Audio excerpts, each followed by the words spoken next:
Hello, my name is Stian Havestad. I work as a network consultant engineer in Norway.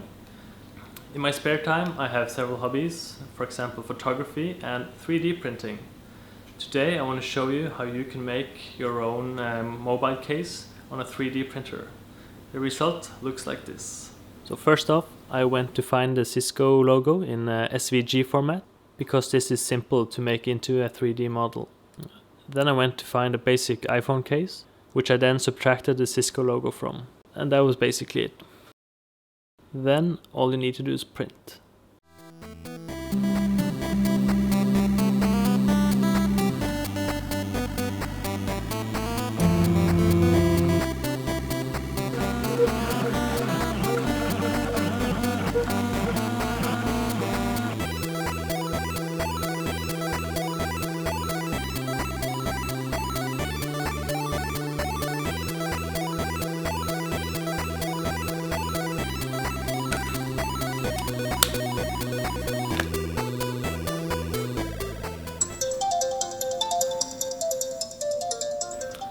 Hello, this is Stian from Cisco.